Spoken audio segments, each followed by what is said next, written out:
29th of March 2003 in La Lucha sin fin, the endless struggle. We're very happy to be with you, Mrs. Karen Figueres Olsen. We're very happy to be welcomed by you in this place, which is quite a symbol, and you'll tell us all about what it means, what this symbol means. You were the wife of the person who's called the father of Costa Rica, Don Pepe, and today you defend the ideas that you consider are important for people to know about his struggle, his own struggle, and needless to say, it's a unique example for the world because he suppressed the army. As a revolutionary himself, it's an act that you will tell us all about. You were Olsen, as I earlier mentioned, Olsen, Danish name. What was the origin of your family that went to America? Both my parents at that time, that was pre-Depression, went to the United States. They both were at the age that they thought they were going to discover the world. And they found themselves both in New York City, a small capital you may have heard of, in which they met other Danish young people and became very quickly members of a Danish club, in which that was where they knew each other, and that's where their romance began. What did your father do? My father was a decorator. And I remember, I don't know why it came to my mind, but I remember his saying that my mother had gray eyes and a reddish auburn hair, and he thought she was just lovely, and he went up to her in the Danish country club and kissed her. And she turned around and slapped him, and that made him more interested. So that was the beginning. And as far as you were concerned, what was your, let's say, what was your center of interest when you were a young girl? My center of interest were numerous. I think it was just something natural.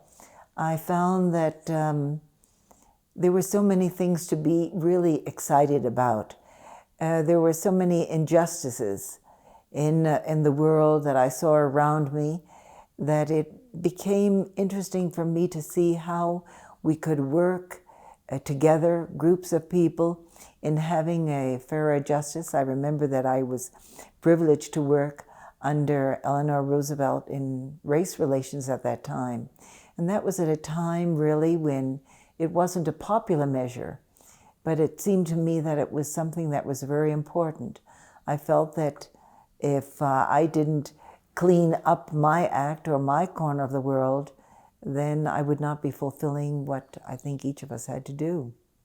I think that was what normal young people, when they're 19 and 20 or 18, 17, that we feel that the world is waiting for our support of the good causes, we might say. And I think that's a normal attitude of young people trying to recognize what's important in the world. What causes in particular did interest you particularly? I think it was more the inequality that I saw between the rich and the poor, between one race and another, between the inability of people, that it didn't seem fair at all. It still doesn't seem fair that people don't have access to culture, to books, to music, to nature, to the things that we should all have equal accessibility to. And so did you act in movements? Much to the dismay of my parents. My parents were, you might say at that time, they were very conservative Republicans. And I think that they were rather outraged and almost hurt at their daughter, who felt differently than they did. And I remember my father actually accusing me of saying, I think that you have fallen into the hands of different organizations, of which you're such an active member, of being front organizations for communism. And at that time, you must remember that it was pre-MacArthur times.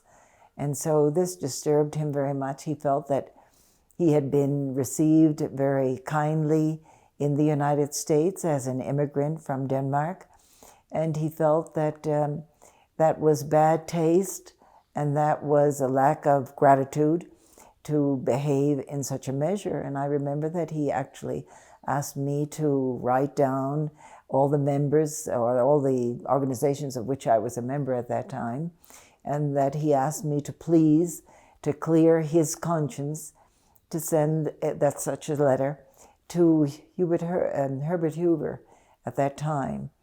And I was really quite perturbed that my father would not trust my judgment, but so it was. And so I found myself including such organizations as the Women's League for Peace and Freedom, the NAACP, which was race relations at that time. And it seemed just to me very normal and natural, and that's why I was so concerned that my parents didn't seem that this was natural and normal. And for yourself, did it change some of your ideas, seeing the reaction of your father? No, it grieved me, but I felt that this was a mistake on his part. I felt that his coming from a country such as Denmark, which was so outstanding in different welfare, equal equalities, that this didn't seem to be 2 and 2 were 4. And I don't know if it was the naturalness of a young person who is a little bit rebellious, or if it was because I very sincerely thought, in giving it prayerful thought, my parents were very thoughtful people, felt very close to God, had a strong feeling in religion, and I found that this was not consistency. What kind of religion was your... My parents were both Christian Scientists. And you were raised in this religion? Yes. And did you stay in this religion as you became an adult? Or? Let me say what I feel. I always have felt very happy and very at home in any church. I feel that wherever there is a person or people who are close to God or trying to live in a God-like manner, this has always made me feel very much at home. What studies did you do? I started out in architectural studies, which is rather strange, but I felt at that time that a great need within the world was housing. And as a young person, I felt that I could perhaps contribute to find the secret to how you could produce cheap housing which would be quality. And I started on that way, and then I had a very interesting experience, really, in which my mother had, well, it's a little bit strange, but maybe I'll just share it with you as a member of the family, a new member of our family, Philippe, in which my mother asked me to accompany her because she was taking somebody, a collaborator in the home, who had been doing special work for her on the weekend. And she had promised to take this young woman to the mental hospital where this young woman's husband was. And I was rather unhappy at the idea of just sort of going over to a hospital. But my mother asked me if I would accompany, and I did. And when I came to this mental hospital, I was very much moved and saddened by what I saw was a complete passive, not pacifism, but a passive approach. I saw the people sitting there helpless, seemingly alone, and I was deeply concerned about it. And I don't know how I dared. I think I was 16 at the time, and how I dared to ask to speak to the director. And I offered him something which didn't exist. It was in the imagination of a teenager, in which I said, I find that your patients are sitting in the garden in a very passive manner. What about if I brought along during these summer vacation times, if I bring along a group of which I'm a member? And he said, what kind of group? And I said, oh, some of us play musical instruments. Others of us sing, we dance, we do many things. And I think that this would be rather interesting. And I thought to myself, I'm going to have to go back and find my friends who play musical instruments and let's see what we can do. He did take me through the hospital to see my reaction. And he finally said, well, I see that you're not fearful of mentally disturbed people. At that time, we must remember, we're talking about the Dark Ages, I must say, in which there wasn't a real comprehension of it, of the problems of mental cases. And so I did spend that whole summer taking over groups, a variety groups. And at the end of the summer, I informed my parents that I would not be going back to study architecture. My parents were dismayed because I announced that I thought I would become a social worker. And again, my parents were rather unhappy that I would want to go into something as social work rather than being a dignified architect. And so I did go into social work for the next couple of years, and I was obligated to make up my work at the university, changing because they did not give the credit for the engineering studies or architecture. And I began to study sociology. I found myself in a university in the South, in Virginia, in which there was a racial discrimination. So I thought, I thought I was going to find something that would be appealing to me, and now is a problem of race relations. And so I found that I very quickly was organizing with my sociology professor an interfaith group in the community. And for that reason, I was called upon by the president of the university to explain my action, or otherwise I would be dismissed from the university. I was able to define what I felt was important in the equality of man, and instead of being dismissed from the university, I was invited to be a participant in one of the National Arts and Drama Society. So that really changed my way of thinking. Upon graduation, I found myself as a social worker in Westchester County, which is supposed to be a model county in the state of New York in social welfare. And I found then again there was a discrepancy between those who have and those who have not. And I found that I was already having conflicts with the local politicians who predicted and who preached one thing and practiced another. And so as a result, I found that I was going to leave social work and I wanted to return to Columbia University to do graduate work in sociology, which I did. Again, this dismayed my parents, and especially so when I announced to them that I would be going to India to work in the ashram of Mahatma Gandhi. I think I gave my parents really a very difficult time through my youth and my interests and my dreams. But I remember that I was very fascinated. I dreamed a great deal about what the world should be, what I felt. And this is the dream of all young people. We see it in different ways. And we're not always given the opportunity to dream and to make a reality of our dreams. So that was my education, really, and my first desire to serve. So Gandhi, you were tempted to follow the tracks of Gandhi. Did you hear a lot about him in America at that time? Yes, I remember that there was a great deal in the newspaper at that time, or at least those newspapers that I was reading. And at that time, there came a number of speakers to the university where I was. That was Mary Washington College of the University of Virginia. Which year was this? This was in the early 50s. Mm-hmm. And I graduated from there in 1951.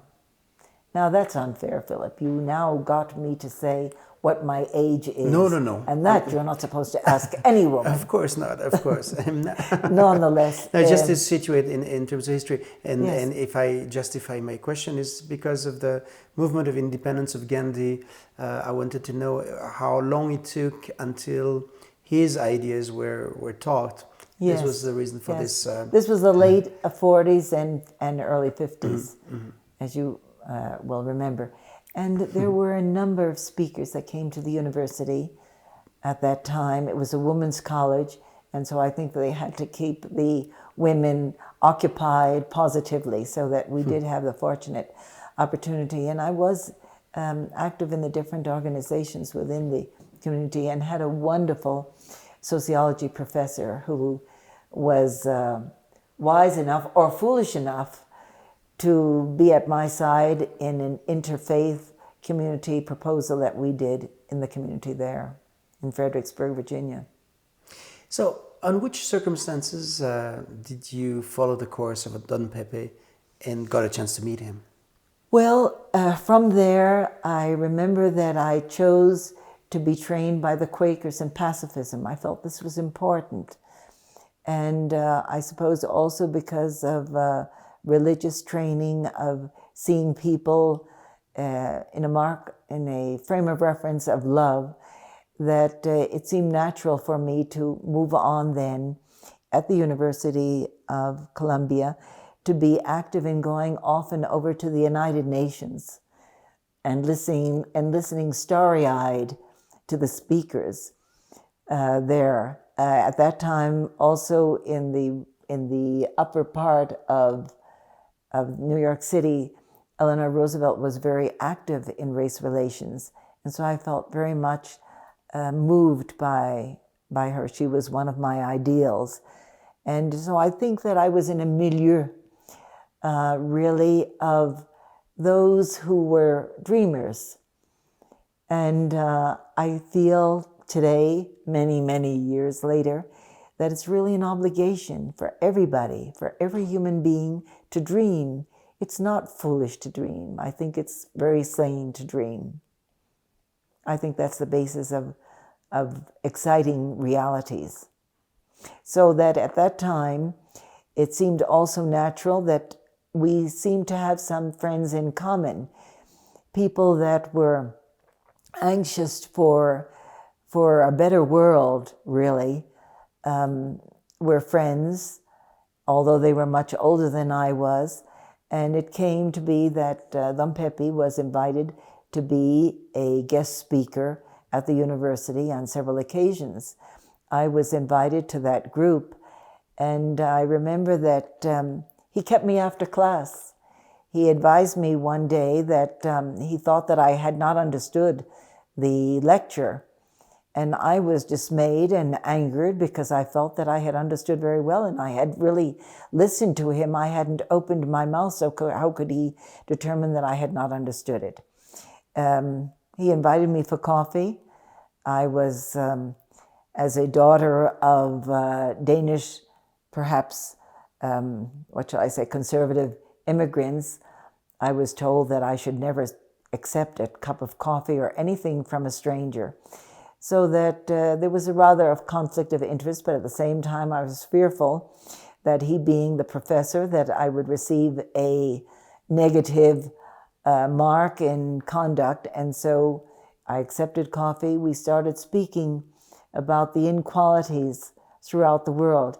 He spoke about Costa Rica with such enthusiasm. And when he mentioned the abolition of the army, I think there must have been stars in my eyes at that time.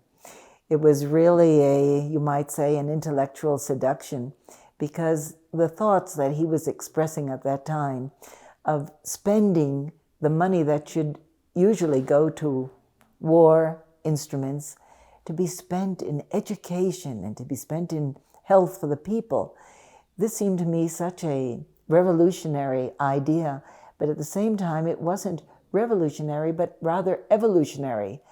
And so I listened with great interest to him as my teacher, and to this, until the day of his death, he continued to be my teacher, really. But that was the beginning of our friendship.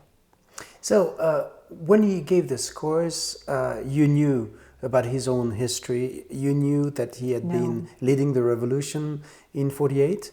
No, I didn't.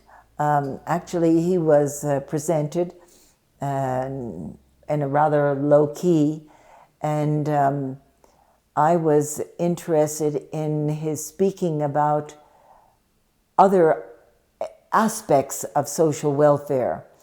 When I was foolish enough, he mentioned very, very naturally and in a low key that he was in politics. I very foolishly and perhaps lack of respect, I mentioned that I didn't have much respect for politicians because I felt that they promised so much and delivered so little. And we entered into an argumentative afternoon, and it wasn't until much later that I understood who he was. When you say much later, how long? Well, what shall I say? No, in the terms of the discussion, it was some days later. Oh, really? Yes. You had no idea that he was... No, it shows my ignorance and my lack of education, because my eyes at that time were really towards Europe, being of Danish background. I held a great deal of respect and of admiration for Denmark because of the social welfare program there. And my eyes were further on to India. I never thought at all. In reality, I must, with much dismay and embarrassment, say that I never thought I would find myself in Latin America. It was, my eyes were on other stars at that time. And so your friends in class also didn't know who he was? Yes, they were aware of it because they were interested in particularly the, what shall I say, the part of Latin America and the influence between the United States and Latin America. And we did have some friends in common, but I was knowledgeable about the movements in Latin America, but not in terms of personalities or political figures, really. You mentioned how intellectually you were impressed by him. Did you afterwards find out why he wanted to give you private lessons like that? It did. It was something that I must say, I must have been terribly naive, because my parents commented to me about that they thought that this was for some other purpose. And I, of course, I was still so much impressed about our conversation about equalities, but I was still concerned about getting as quickly as I could to India that I didn't give it really much account at that time. I was not a young woman that was thinking of marriage.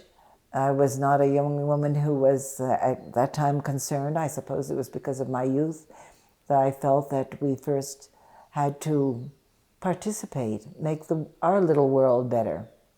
It was a social obligation, I think. You were not considering to get married at that time? Not at all. I feel very embarrassed to it. I apologized to Don Pepe years later and said I apologize if I was not respectful of you as a gentleman, but I was really very much concerned about what was happening in India. I felt that the United States at that time was really a country, a society that needed little help. The dream of making the United States, a melting pot, was something that was a fait accompli. And I think it was not a challenge to young people at that time. I think young people were looking for new horizons, as I think young people always are looking for. I think really young people have a natural instinct and desire to serve rather than to be served. And so I think that we were all looking at that time for what little niche we could find in which we could serve. And how did it happen that the professor slowly switched in becoming your husband? Well, he insisted on, I had finished my master's degree and had begun my doctorate in sociology. And he insisted on very kindly that I visit Costa Rica because of the abolition of the army and because of my pacifist interest, in which I had been very active and was active at that time. that it would be interesting to know Costa Rica. My parents, even though I was a young woman already with graduate degrees, they insisted that I would not be allowed to go to Costa Rica because at that time there was the chaperone system in which a young woman was not allowed to move very freely around unless there was a chaperone. And so they insisted on that here in Costa Rica, that it would be necessary to find a family, an English-speaking family that had young people my age that would receive me. Pepe was, of course, very kind and immediately found very quickly a family that were very close to him that had young people my age. And so I was, entre comillas, allowed, into question marks, I was allowed to come to Costa Rica, really for a 10-day stay. The 10-day stay somehow mushroomed into more than a month, in which I was informed by my parents if I didn't return home soon, they would be happy to come down and pick me up. So I did return to the United States. At that time, just before leaving Costa Rica, Don Pepe was in the midst of a campaign, and he was successfully chosen, elected by his people to be the next president of Costa Rica. But you were in America when he was elected. Were you back in America? No, the day of his election. I was here. I was here in Costa Rica, but I was so engrossed in trying to understand the whole concept of the abolition of the army, and I found that the Costa Rican people were very gracious and very loving and open people, so that I was absorbed as a student of humanities, really, observing their reactions, that I really was not concentrating on a specific person or a specific leader. It was rather the whole evolution of a country that was very small, less than 1 million in population. So it wasn't an impressive world power, we might say, but it was a very interesting social experiment in the behavior of human beings that I found that I was engrossed in speaking with many of his friends and those who were later going to be part of his government. It just seemed to me a natural position. I don't think I was trained by my parents to be in awe of personalities. That didn't seem to be natural for young people at that age. I think we were interested in causes and in dreams and not in personalities. And so, did you follow his campaign actively? No, I arrived here in Costa Rica at the end of the campaign. And I remember that when I was invited by, he came to receive me and to ask me to come to the celebration of the success. And I went with a group of his friends. And I remember that as I came to his home where he was receiving the people, I was startled to see him dressed all in white, which is not something common in Costa Rica. It was in Panama, but not here. And I was so startled because I myself was dressed all in white out of the sense of you put on white for peace and for victory. And so that it was a rather embarrassing situation in which I found myself at that moment.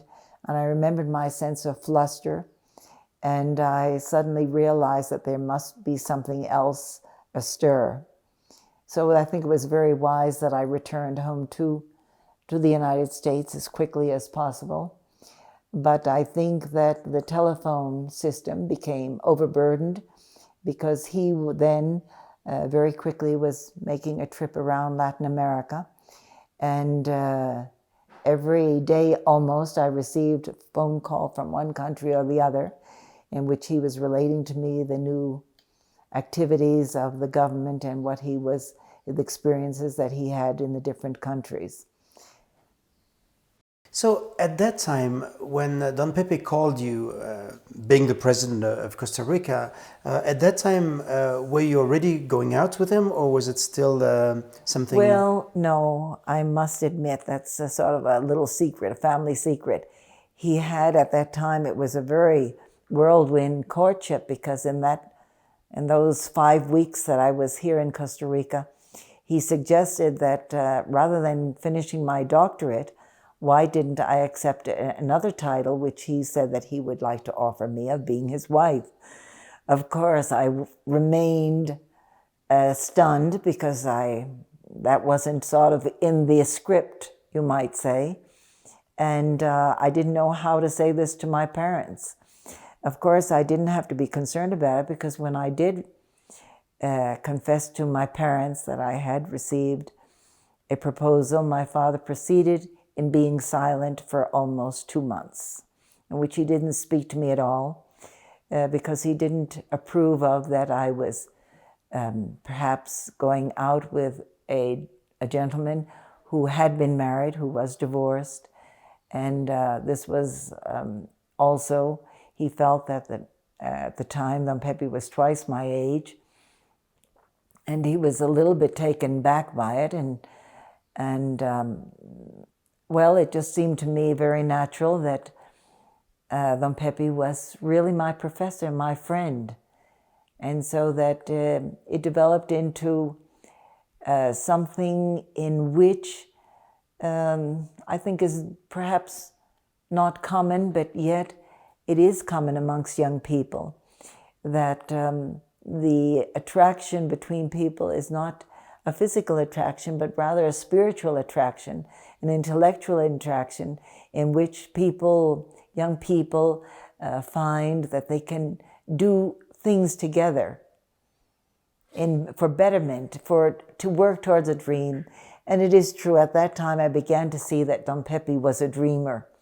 I remember that we both spoke about Emerson, and we liked Emerson, and we were talking about that, how Emerson really, in one way or another, was speaking about that we should think about what kind of people we wanted, what kind of society we wanted to establish, and what kind of people we wanted to form.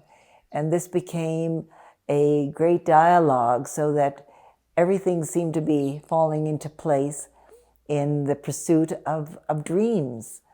And I didn't feel at that time, and I don't feel at this time, a very common thought about that dreams are illusory and that they're vague.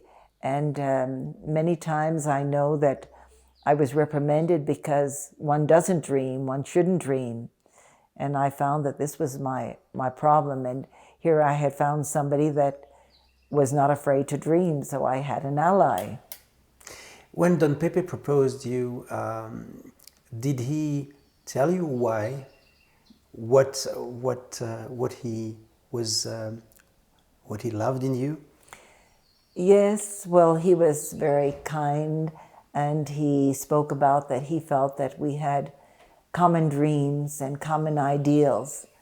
And he found that even though there was a difference of 24 years, neither of us felt that there was that many years of difference, because actually dreams don't have time, content. And so how quickly? Well, there was so much in common. I mean, we realized that we could probably do things together as a team. And so it was very exciting to find somebody that you could speak to, rather than about the mundane things, about the dress to wear or the movie to go and see. We were talking about how we could really work together on exciting things that we felt were important.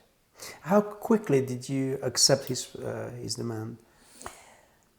It was really just a matter of months. Mm-hmm. That was perhaps an insanity. But then again, I must say that all of this, and you are a dreamer also, and you know that dreams have no time element. It's a matter of that, I think, the imperative necessity of preparing yourself to serve that dream. When you came to Costa Rica to become his wife, how did the Costa Rican react like? Because of course, he was already a historical figure at that time. He was the president of the country. Yes. And so the young American Danish girl coming to become his wife, how did they react? Well, first of all, Don Pepe, I remember very distinctly, he liked very much the concept that he felt that I was old-fashioned. So to speak, a person trained as the Europeans are trained, and it was 6 months later that my parents agreed to accompany me here to Costa Rica, and I was received with such love and with such open arms that it made me feel a sense of gratitude and obligation to my countrymen, really, because I was immediately thrust into the role of being First Lady. I took it seriously. I felt that it was an opportunity that God had given me to serve, and I tried to do it as lovingly and diligently as I could, but always with a sense of gratitude that I feel still to this day to the Costa Rican people, because they could have said, no, we want one of our own, but they did accept me so kindly and so generously. Coming as a First Lady, did you receive the Costa Rican passport right away? No, I did not receive it right away. You can receive it immediately by marriage. And I don't know for what reason, we just weren't thinking about passports at that time. And it wasn't until sometime later that I did express what I felt at the first moment that I came to Costa Rica, that we are all born by accident in some place in the world, but we choose that country which we wish to give our duty and our honor. And I had chosen Costa Rica from the first moment that I arrived here. I felt that there was ample opportunity to serve. And so, being the First Lady, what was your role primarily? Primarily at that time, the role of the First Lady was to be that person that would, I really don't know how to say this. The First Lady was always to be attending the social activities of the country, to be at the teas, etc. I'm not a person of teas. I felt very much chagrined. I felt that it was not something that was important at that time of history. And so that I almost immediately asked, when I was first invited to the diplomatic teas, I immediately asked very politely and very respectfully if we could change the whole concept of teas to something really of service.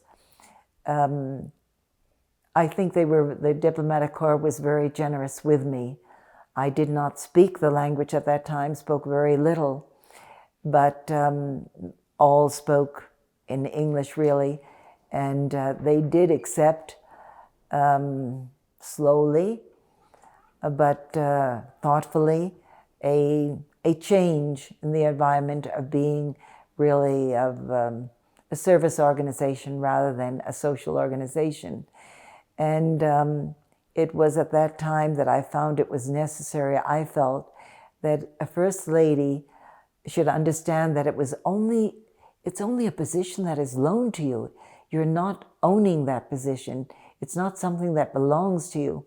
So that I felt it was very, very important that the concept of the First Lady be changed to a woman of action and of concepts and of taking values and taking positions and stands, not always popular positions, but I think being led as a woman is led within the home, within the community.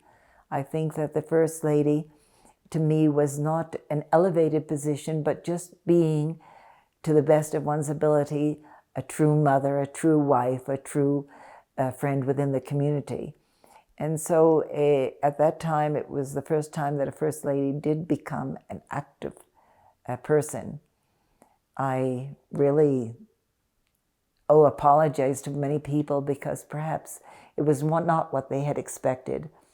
I think that they had perhaps expected that a First Lady should be active in society. As a young woman of only 24, I was 24 when I married. I was the youngest First Lady of Latin America, so that I was aware of that I was perhaps rocking the boat. But I felt there was no other way that I could be, that I had to be sincere and honest to Don Pepe and sincere and honest to the Costa Rican people, and to choose that which I felt was important for our country. And so you became a mother of Jose, who later on became president of this country himself. That's true. Another incredible surprise, I suppose, and things that you would not have thought of at that moment. I think that all people at that moment in history, which we're speaking now of 1954, I think that we were all engrossed in not in thinking of what we were or who we were, but what we were doing and what had to be done. So that I think that it's sort of, I know this sounds rather strange, but I think it was very natural that one was active. Don Pepe was not a society person. And he was active at that time, of course. He was a studious person. He was a person that was always looking for how to serve, how to look for new ways, creating new institutions. So that actually this was an environment which was very exciting, which was a very happy time, really, because I think the world was concerned in what kind of human being do we want to form, and what kind of society do we want to establish. And I think that these were the forces that we were engaged in. So it was really more natural that we be active in that rather than on the other side, and always remaining very consciously aware of that this is only positions, these are only positions that are loaned to one by the grace of God and the generosity of the peoples. So that I think that you cannot take yourself seriously, but you must take the position seriously. So I think it is that which is a defining factor. Working a lot, your assistant, for instance, says that you are a workaholic. Was Don Pepe a workaholic as well? Well, yes and no. I think that he came from Catalan parents. I came from Danish parents. I think both are communities of workaholics. Although today I think to be a workaholic shows a lack of executive ability, because I think one should be able to finish the job quickly and well and not be engrossed in overworking. But I think it's a mal, a defect of our family, that we tend to feel that we should be working. Perhaps it's a defect in the sense that one feels that one must work, that this is expected of you, and therefore you fulfill the obligation. You cannot preach without first practicing. So that it is this.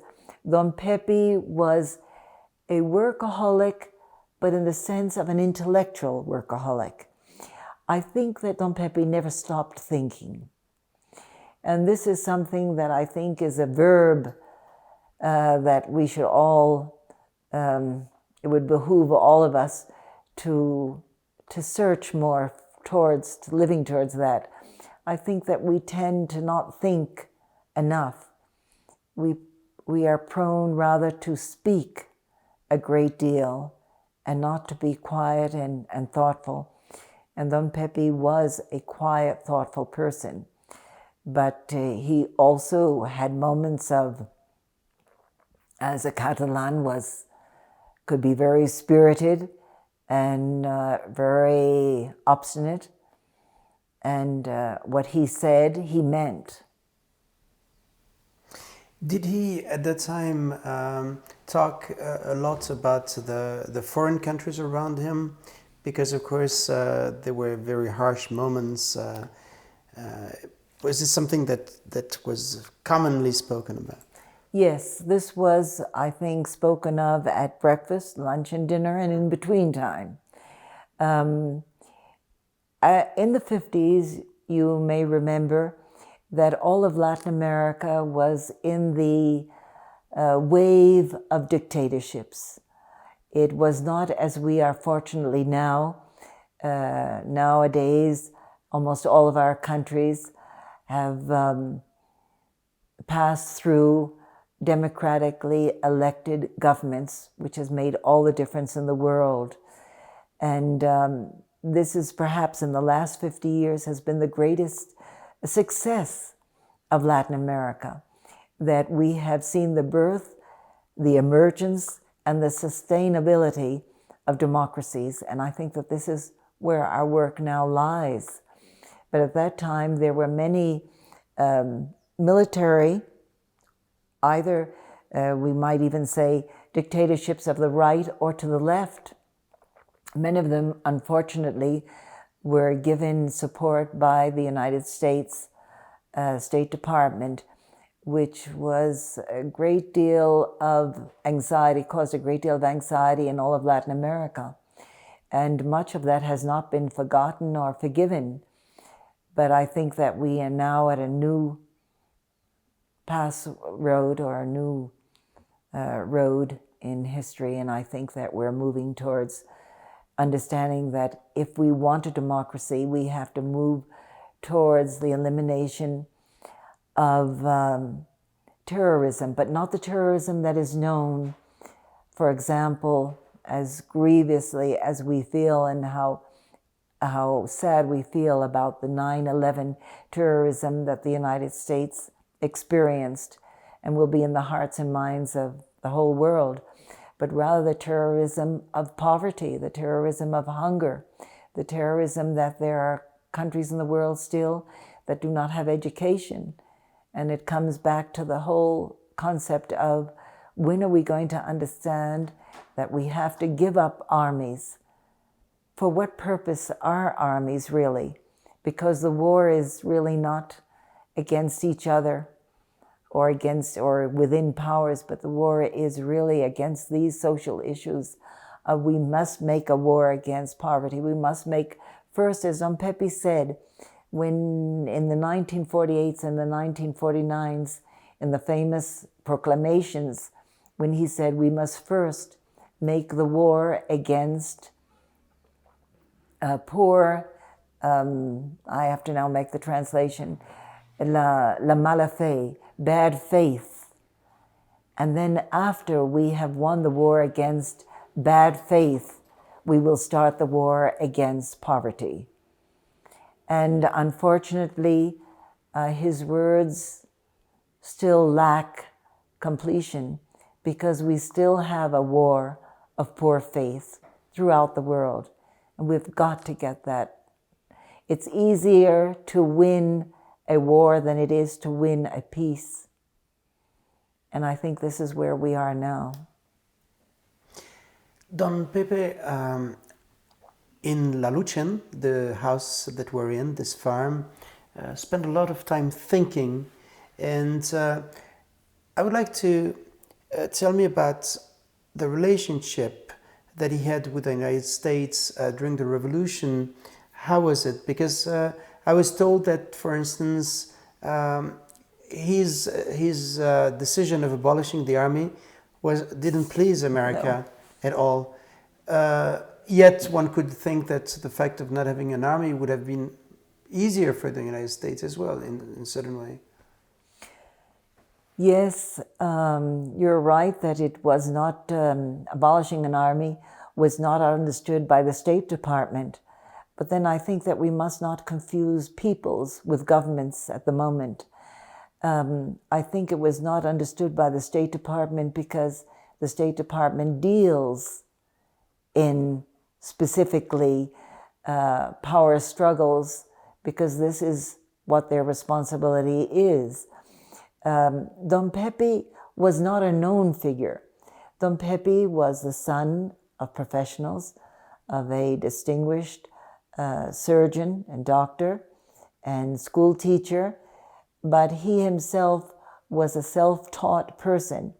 He didn't believe in the pompousness of degrees, but rather he felt that it was important to educate oneself by reading the great classics, by working, by observing, by studying, by thinking. And this is what was perhaps not understood at that moment in the United States. Who was this upstart, this agriculturist who decided that he would take the liberty of asking for a space in the radio of a country and denounce the government, saying that the government should get out because it was necessary to establish in a permanent manner the right for free elections. So we can understand that this sounded very strange to the United States, and at that time, the State Department, the military figures of the United States, I think we have to see them in their true concept.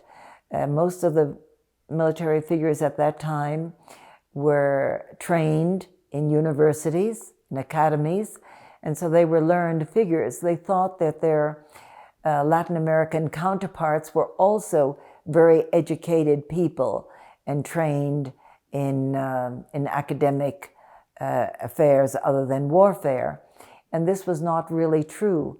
In Latin America at that time, it was many times people who were in the army who rose to positions of leadership and had not had the opportunity for education. So I think there was a lack of communication. And at that time, of course, in the Latin American countries, there was no existent middle class, which is the firm basis for democracy in our countries. So this was very important, I feel, at that time. And this was not understood. The United States is a country that has been built on the melting pot of establishing and strengthening a middle class, so that there were conversations that were going on, but not of true communication of spirit. The ideas of Don Pepe were caused, let's say, a lot of reactions in the countries nearby, especially among the dictators. And there were several attempts of assassination. Yes.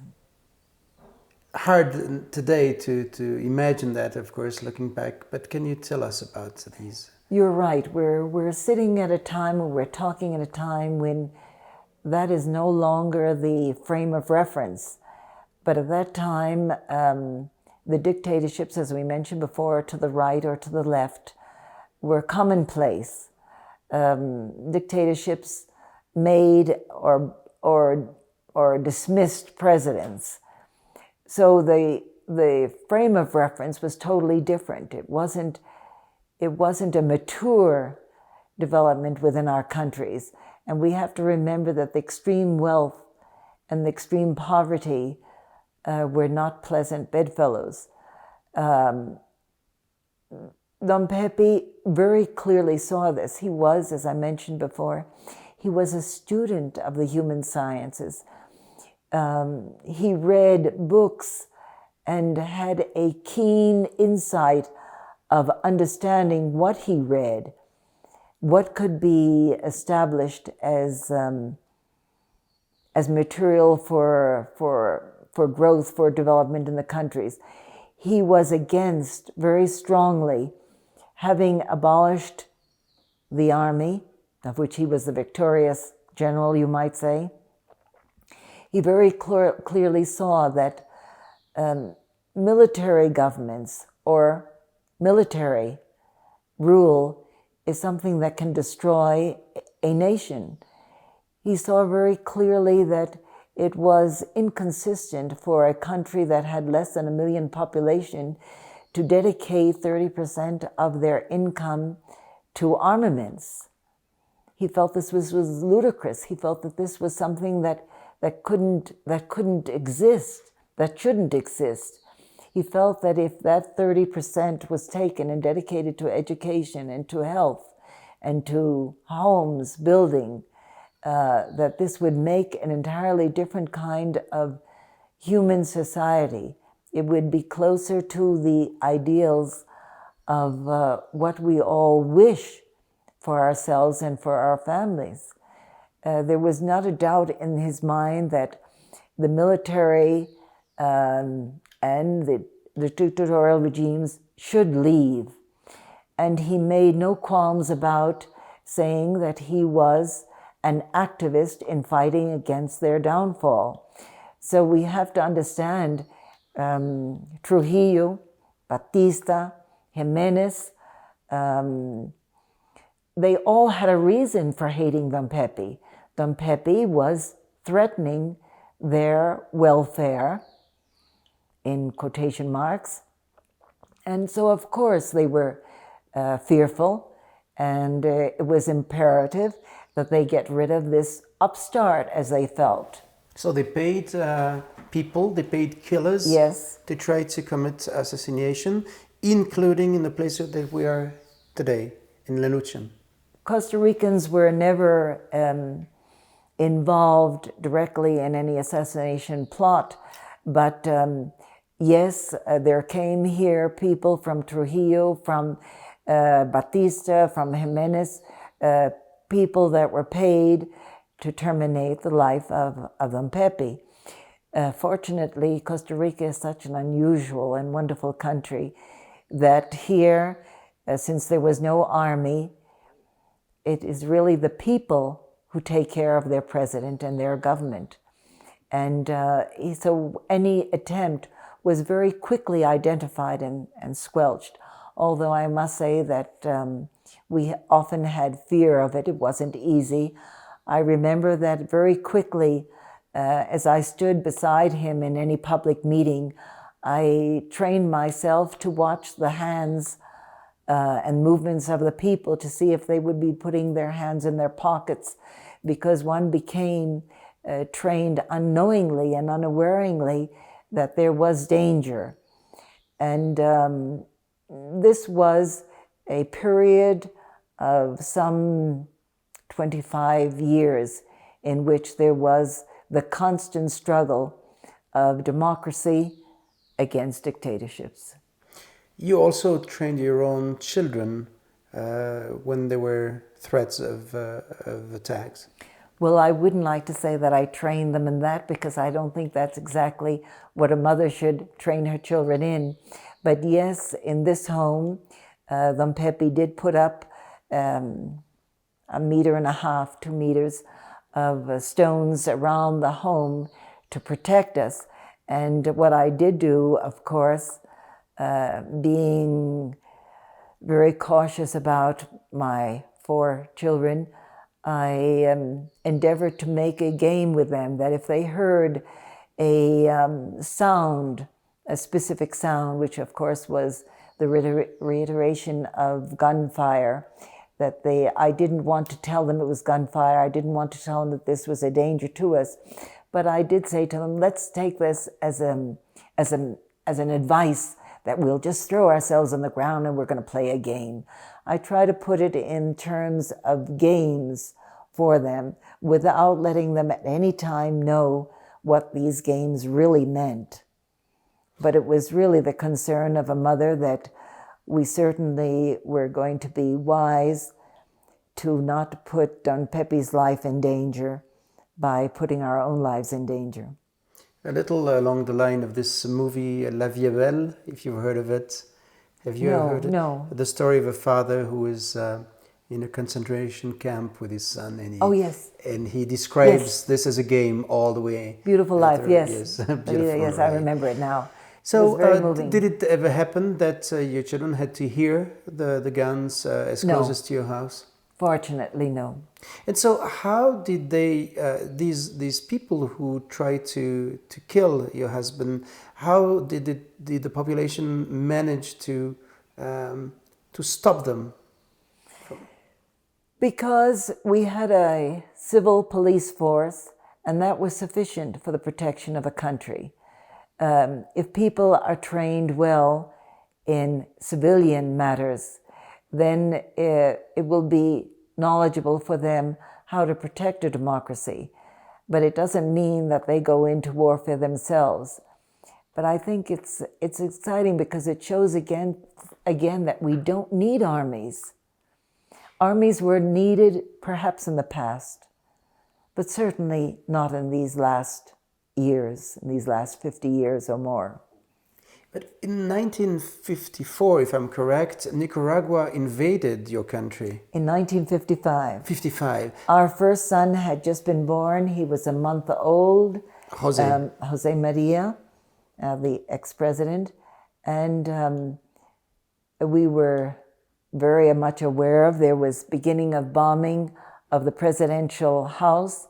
And I remember that we took Jose and placed him in a suitcase and sent him out with my parents so that we know that he would be saved. And Pepe and I remained in the presidential house.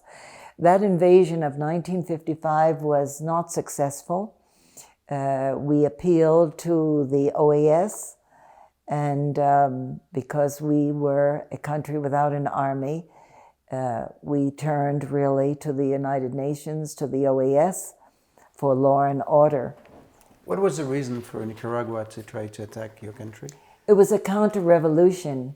It was those people who weren't in agreement with the revolution, but the revolution had already passed. It was now something which was unacceptable. If it had occurred as a counter-revolutionary act at that time, in the frame of reference of the revolution, it could be understandable. But that already had passed. There was a government that had been duly elected, constitutionally elected by the people in an overwhelming majority, because Don Pepe at that moment received the highest return of elections. And it then was not at all acceptable for an invasion by Costa Ricans and Nicaraguans to invade a country that had a constitutionally elected government. Was it already Somoza in Nicaragua at that time? Yes. Somoza already? Somoza was still in government. He was there for more than 40 years. And so a great deal of the reason was that Costa Rica, by the statements of and the position of Don Pepe, was threatening yes, the dictatorship of Somoza. And we have to say that's right. It doesn't perhaps sound correct, but with honesty, we have to say that Don Pepe was a threat to the dictatorships. Afterwards, they had a reason. They had a reason. We have to always try to place ourselves in the shoes of another, and their power was being threatened. And after that, Don Pepe supported the Sandinists. Yes, he supported them because Sandino was an idealistic leader, and so that he did support the Sandinistic movement against Somoza until the downfall, and all those groups that have always fought for free elections, for non-political power in the hands of dictatorship or ruthless people, always had the support of Don Pepe. Chile, with a democratic system, elected Allende, and it was a moment where Don Pepe was again a president. So they were president at the same time, if I'm correct, in the 70s. Don Pepe was president from 70 to 74. Mm-hmm. At a time where Allende was there, including the moment where he was assassinated in 73. Yes. Yes, Allende and the position of Allende was not understood by many people. Don Pepe, I remember in a meeting of the Inter-American Association for Liberty and Freedom, that there were the democratic leaders there from the United States, from Latin America, a few from Europe, and they were discussing the plans of how to really establish that which is now called sustainable development. At that time, it did not have that title, but there was the sense of urgencies of establishing strong democracies, participation, popular participation, in a moment in which we were still agricultural countries that still had not emerged, really. And so it meant that Allende was seen, for some reason, as a socialist, which in terms of many people was synonymous to being a communist. And this was not true in this meeting of democratic forces of the continent. I remember that there was an aggression by newspaper people against Allende, and I remember Don Pepe jumping up on the table and saying, "No, this is a mistake. He is a social democrat," meaning to the Latin American people that this was a democrat, really, in their terms. And this subsided immediately, that meeting. I think that today also we have so many titles and names and political parties. We have political parties that are to the right or to the left, and they bear the same title, the same name. So as always, we are so prone to react to a word rather than to a thought or to think through the process. Did Don Pepe feel close to Allende? Yes, he felt a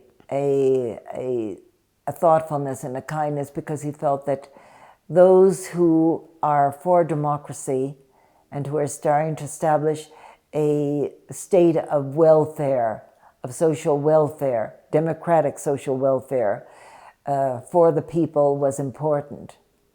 Yourself, did you get a chance to meet Allende? Yes, I did, but the meeting was not profound. I didn't have a profound knowledge of him as a person, or it was rather superficial, a social. But what was your impression, although it was superficial? It was superficial, but I found that it was a person, he expressed at that time a concern for his people. And that, of course, to my way of thinking, is the most important thing. Those who are willing to take a stand and sacrifice for the well-being of their people. Yourself, when you saw Allende being elected, did you think that it was something that was encouraging for South America and for yourselves, for you people in Costa Rica? Well, we must remember the whole position of Perón. I think that it is a position that we in Latin America, we want to establish for other countries the same that we have for ourselves. We want to be assured that those other countries have the right to a free election, to determine who their leader is going to be. And of course, I think as members of a same family, because we all speak, almost all except for Brazil, the same language, so that I think we feel affiliated, that we must all do this together. It's a fight of humanity. What about Cuba? Cuba with the regime that changed throughout years, and where even the revolution changed from the first ambition and to what happened afterwards. What about it? Costa Rica and Don Pepe's position towards Cuba? Don Pepe, at the time of Batista, was of course trying to help all the different forces, democratic forces, to come to power in Cuba. Fidel Castro was not the only one. There was his teacher at the university, Aureliano Sanchez Arango, who was the former Minister of Education. There were other democratic leaders. And Don Pepe was really helping all those who indicated in their comportment, in their behavior, that they were democratically inspired. So that he did give assistance in all terms to all of those different movements.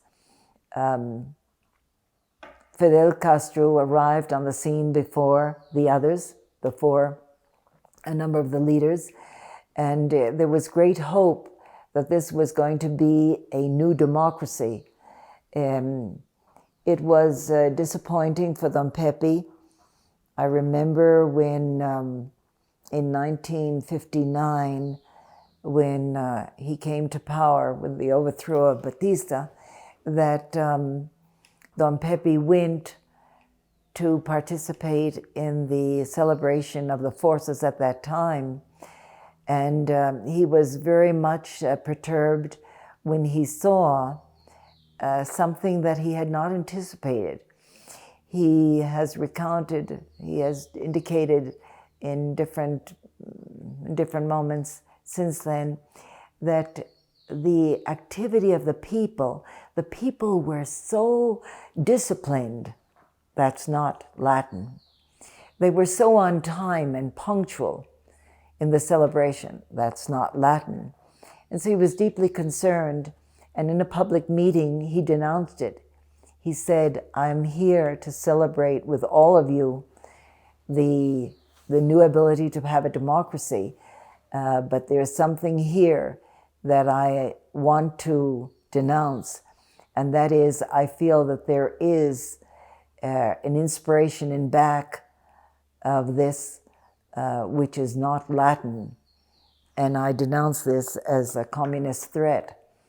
David Salvador, a labor leader at that time, took the microphone from Don Pepe to denounce what Don Pepe had just mentioned. Don Pepe, a Catalan fighter, you might say, by temperament, took the microphone back and said, I must denounce this. This is a threat to the democracy. So the relationship between the two was, at different moments, different things. You can't say it was just one way. But they stayed in touch. They had official visits in their countries? No, there wasn't official visits, but there was meetings at the time when Fidel Castro was still received in the United States, but there was something always consistent about Don Pepe, and that was his position always for democracy and for liberty and for freedom. This didn't take, regardless of what the name was or what the color was or what the flag was, his position was always very defined in that fight. Mrs. Figueres, I would like you to tell us about La Lucha, where we are. La Lucha is called La Lucha Sin Fin, or Endless Struggle, as you have very carefully said in English. But that's the whole thing. It's not a place. It's not a sitio. It's a philosophy. And that's what makes it so exciting. And so people know it as La Lucha Sin Fin. So the whole area has become to be known as that, even though the name really is San Cristobal. But going back to the philosophy is Don Pepe's expression of what he feels life is, that it is an endless struggle. But it's an endless struggle against poverty. It's an endless struggle against unjust prices for primary products of our countries. It's an endless struggle against the unwed mother, the single mother. It's an endless struggle about unemployment. It's an endless struggle about all that which represents pain, unjustness, and non-liberty factors. So that it's something that makes one, when one says La Lucha Sin Fin, one feels inwardly the whole expression of a whole philosophy, of a whole concept of excitement to be at this time in life where we are.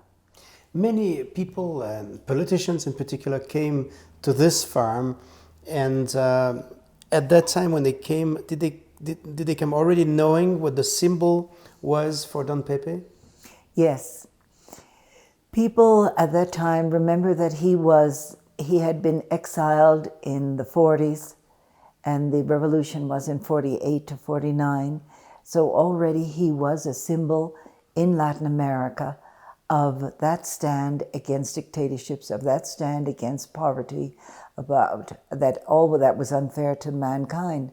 So that people came here, they were often not yet presidents, but they were after. They were those people, for example, Romulo Betancourt in Venezuela, when he was still in the struggle against Jimenez, when Juan Bosch was here in the struggle against Trujillo, and he later became president.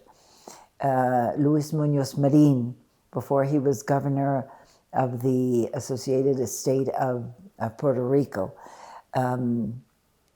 Aya de la Torre from Peru. So many other figures like in Europe. Fidel Castro came to the farm. Fidel Castro came to the farm also. Oriolano Sanchez Arango. So many different figures and intellectual leaders of Europe also, those that whom you know must be, for example, Felipe González of Spain, Suarez of Portugal, from Germany. And François Mitterrand also came? Si, also. Before he was president. Before he was president. There's one thing, if you allow me, one thing that Mitterrand said about your husband. François Mitterrand said something that I think was prophetic and very moving. He said, Jose Figueres Ferrer is the only man in the world that has declared peace to the world. It is something that really one thinks about and meditates about to fully comprehend what he meant in a declaration of peace to the world. This home, this country home, was a haven of quietness for him. As you have noticed today, the silence is eloquent. It speaks more than 100 words. Don Pepe used this farm for writing. He wrote a number of his books, and I should recommend them to you. There are two books especially which are, I think, spectacular, amongst many, many other fascinating writings. But they are, one is Letters to a Citizen, in which he establishes a dialogue with his fellow citizens. And this was written here. In which year? This was in the 1950s. Later, he wrote in the 1970s, The Poverty of the Nations, as a counterpart to Adam Smith, The Wealth of the Nations. He wrote the Pobreza, the Poverty of the Nations. And these are two books which explain really Don Pepe's full philosophy, and one can ascertain, and it's very clear, the consistency of his thinking on these economic, educational, social, political values and movements. So that here it was that he came to think. We would come here on weekends with the children, and sometimes I think the sound of the children's voices and their gaiety was an inspiration at once, and yet I think it gave him a loneliness because he realized the responsibility that he had. Since this was also the place where the revolution of 1948 began, it has a historic value. This was a place where he felt that he could have a tertulio with the people. This was a place where he felt that he could feel the inspiration of the simplicity. As you have seen, it's a very simple home. It does not reflect what one would think of as the home of an ex-president. But I think this is one of the factors of importance of Don Pepe. Don Pepe was a person who believed in austerity. He believed in being austere. He believed in being frugal.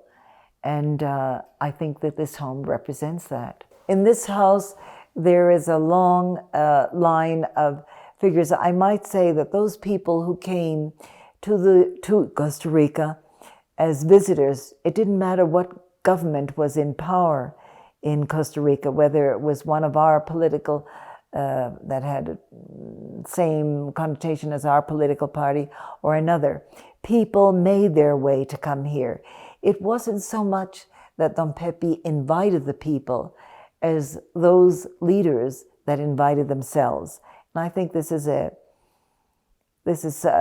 something very nice to say about Don Pepe, that he never really felt that he was so important that he had to invite people, but rather people sought him out because he was such a simple person. He called himself a peasant. In Catalan, the word is slipped.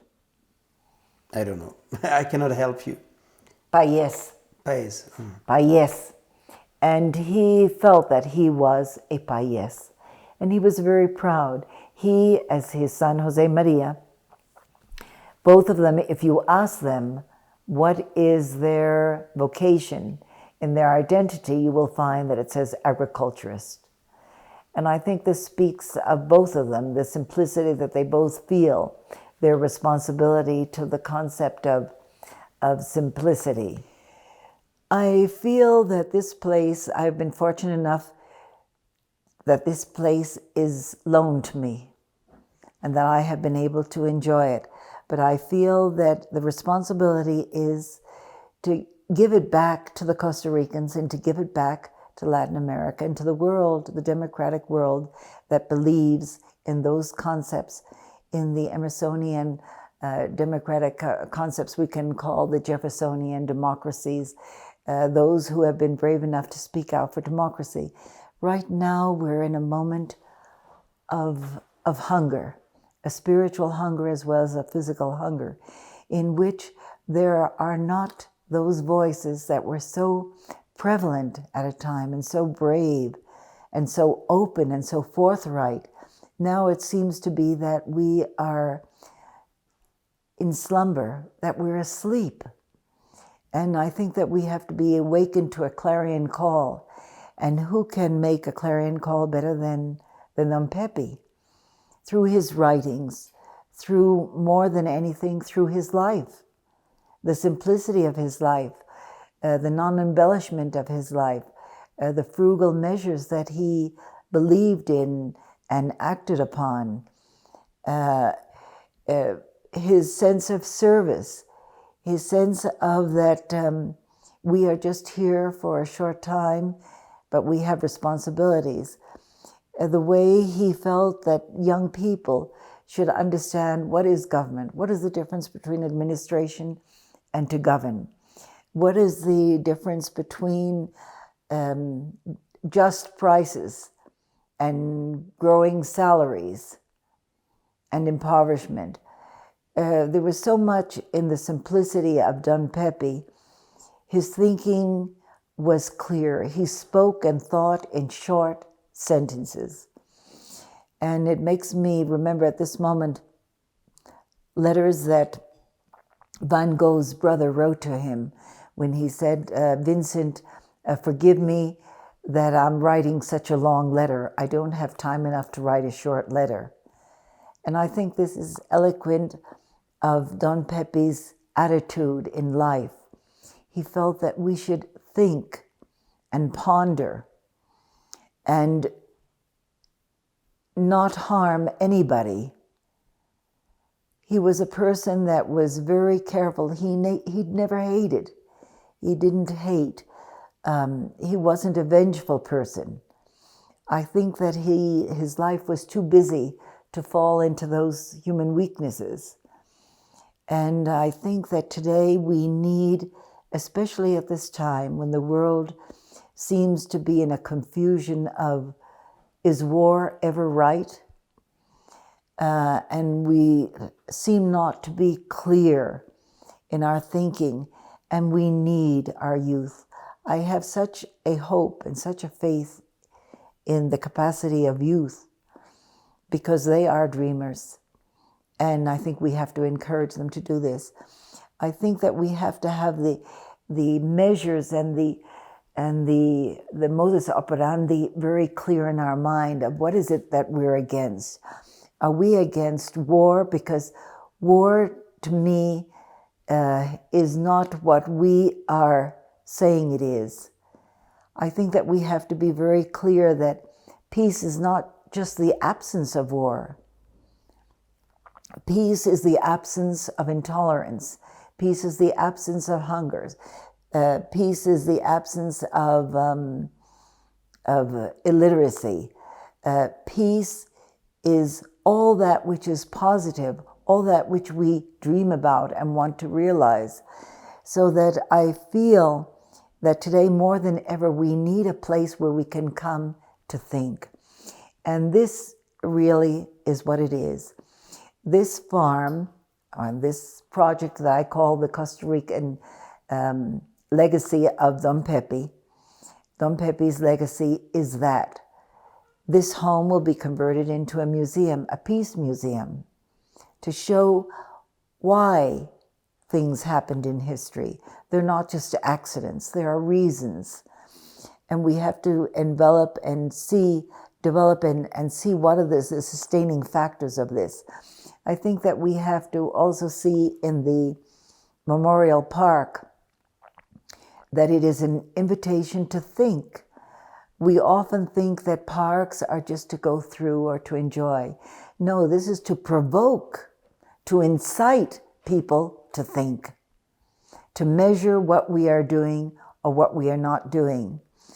And the other third aspect is the Center for Peace, for investigation and research in multidisciplinary studies. And it is to really study peace. I think that we don't have enough institutions that are really studying what is peace. And therefore this will be a place where minds can come to intelligently and in a way of provocation to contemplate the real issues of today. So these are three aspects. The fourth aspect is the historical roots. That is to say, to retrace and represent all the historical roots of the revolution. So I call or denominate these four aspects as the Figueres legacy. The Figueres legacy is for all people. It is to say, let us think, let us feel, let us understand the real issues of today. Let us be human. I would say that the legacy of Figueres is really the humanization of development. It's to understand what development is about. Is it economic development, or is it the broader concept of human development in a sustainable way? And we would like very much to tie this in with the University of Peace here in Costa Rica and the University of Peace in Japan. We would like men and women and children of all nationalities to come here and join with us, to give us their thoughts, to give us their constructive criticism, for them to feel that basically what we're lacking is a four-letter word. It's not hate, it's love. And that this is really the main factor in human development. I think it's exciting. I feel very privileged to be a part of it. I hope that I'll be led by good people like yourselves to make good constructive criticism so that we can really come up with intelligent, clear answers of what road we are to take. I think that Don Pepe expressed it so well when he said that we all must follow a star.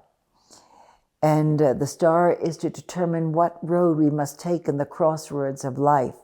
Should we take those roads that lead backwards, or those roads that have no no ending? Or should we take those that will really elevate us to understand it?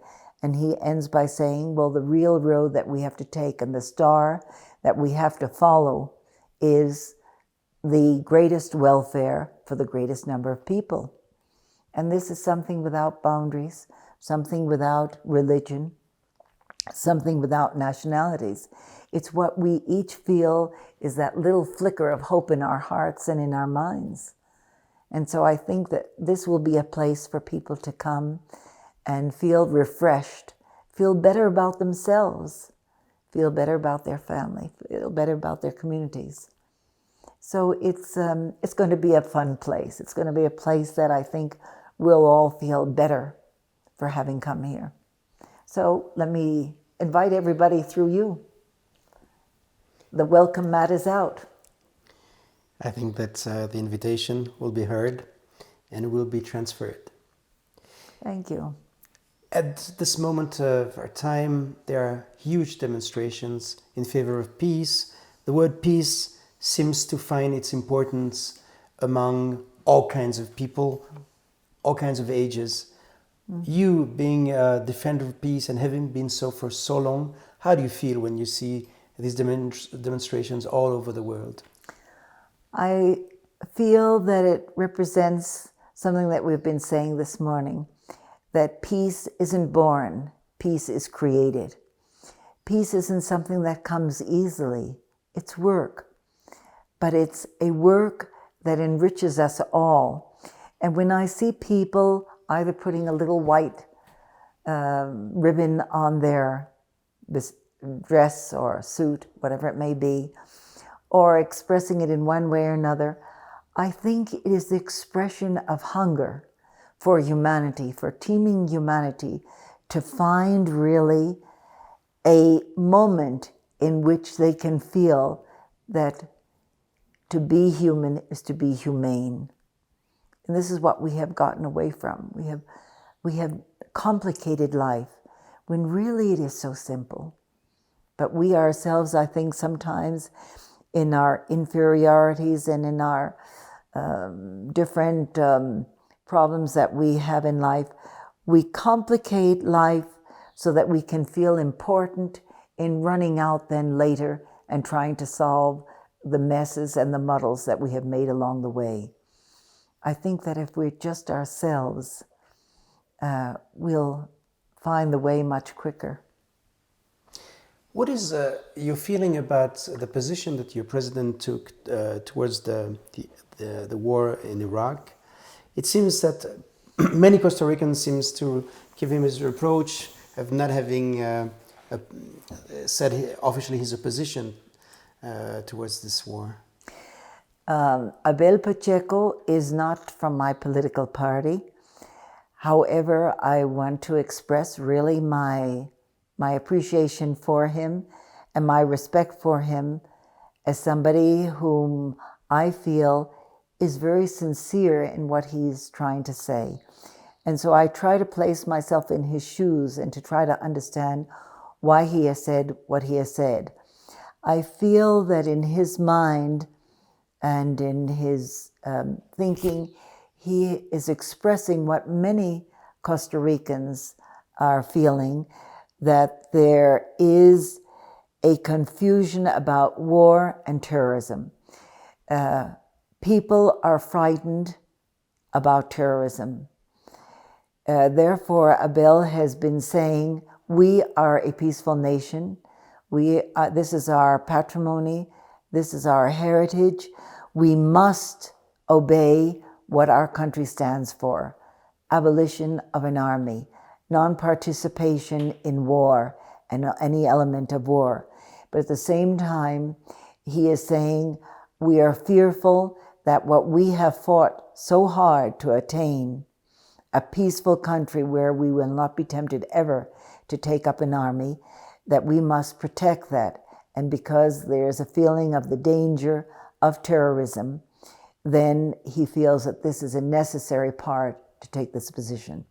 There's the other group of people who feel that no war is acceptable. That if we say today that well, war, because of this, we accept it, then we have lost our clear position. So this is, I think, the majority of the Costa Ricans. But I feel... So the majority is opposed to the war? A great majority in all political parties are opposed to war. But at the same time, there is a great number of people in all political parties, which proves that this is not an issue of ideology. It's a very individual expression of trying to define what is really the position.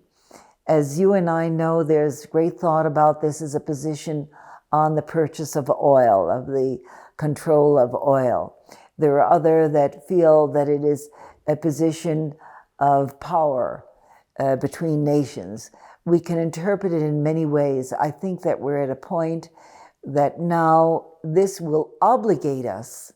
Finally, there is at one time in life that we're going to be forced to really think through this issue and decide what is it really that we are discussing? What is it that we're really believing in? What is it that we really are doing?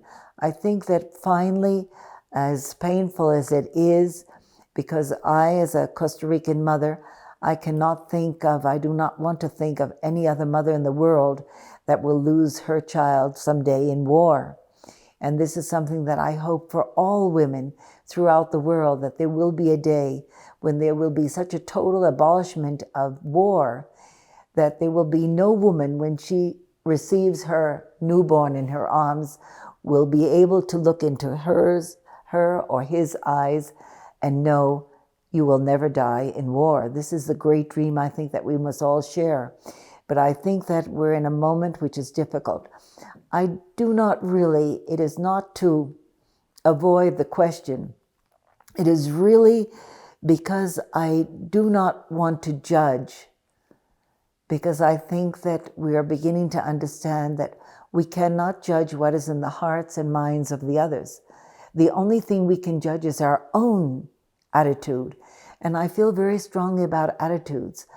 I feel that it must be by my attitude and my reaction that I will give the answer to how I feel and what I would like others to feel. And this is where I think that we're not understanding really why we human beings are different from animals. Because we can think and we can feel, and we must now take this opportunity as never before. I think we are in a division now, and I think we are not to judge, but we are to take an individual decision, and through our attitude we will define how others act. You were in an extremely unusual situation for having been the wife of the father of this republic and the mother of a president as well. How did you feel when you found out that your son would himself become a president?